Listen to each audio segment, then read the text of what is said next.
Bir sahabe kelip Пайғамбарымыз саллаллаху алейхи сұрайды.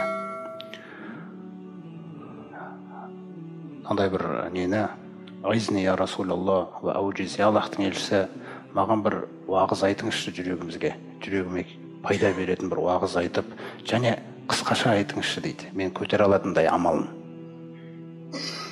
Сонда Пайғамбарымыз саллаллаху алейхи оған айтады. Енді қысқаша сұрады ғой. Қысқаша сұрағаннан кейін Пайғамбарымыз саллаллаху алейхи оған бір маңызды мағыналарды бермекші. Біріншісі Алла Тағаламен байланысты. Фаиза кумта фи салатика. Яғни қысқаша сұрасақ осындай екен. Қашан сен намазыңа тұрған кезде, фасулли салата муаддиғин. Қоштасқалы тұрған адамның намазындай оқы дейді. Мына дүниемен қоштасқалы тұрған адамның намазы секілді намаз оқы дейді. Қараңыз. Каннака тараху, Раббыңды көріп тұрғандай дейді. Ва ин кунта ла тараху фа иннаху ярак. Сен оны көре алмасаң да, ол сені сөзсіз көреді дейді. Яғни қандай жүрекпен тұрғаныңда. Неге қарасақ біз, мысалы біз намаз оқимыз да, намазды тез оқып, жаңа сәлем беріп, сосын бір жұмысымызға араласып кетіп жатқан кезде, қарап тұрсаңыз бізде жоқ жаңағы көру деген нәрсе. Егер біз Алланы көріп тұрғандай оқу деген мағынасы, бұл дүниеде ешкім көре алмайды ғой. Бірақ енді қадірі, қастерлі Алла Тағала.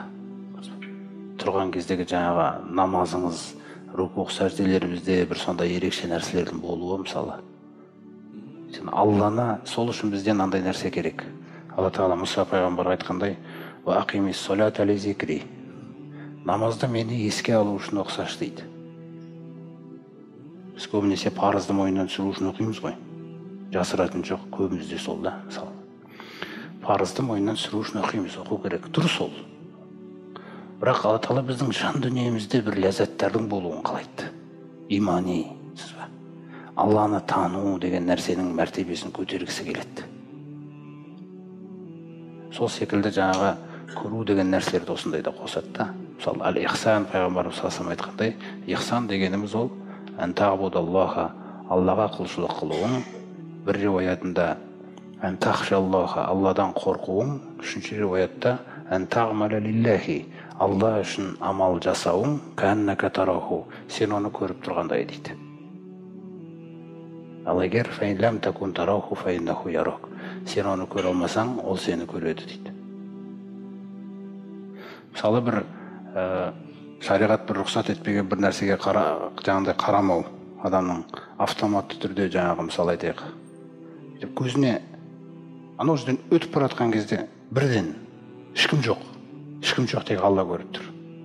Қасында достары жоқ. Автоматты түрде өзі былай бұрылып кету, Алла Тағаланы көріп тұрғандай құлшылық жасау. Қарапайым бір мысал ретінде. Ал енді кішкене қарап тұрып, сосын қайту, бұл Алланың көріп тұрғандығын есіңізге түсіріп қайтуыңыз. Орыс қой. Сондай нәрселер болады. Мысалы, біреуге ренжіп, сосын кешірді. Біреу ренжіп үлгермейді. Мәртебелерді өзі. Алланы тану. Тек Алла үшін ғана істей алады бұндай нәрсені адам. Басқа нәрсе үшін мүмкін емес бұны істеу. Көрдіңіз ғой. Сондықтан Алланың мәртебесі жүрегінде биік деген сөз.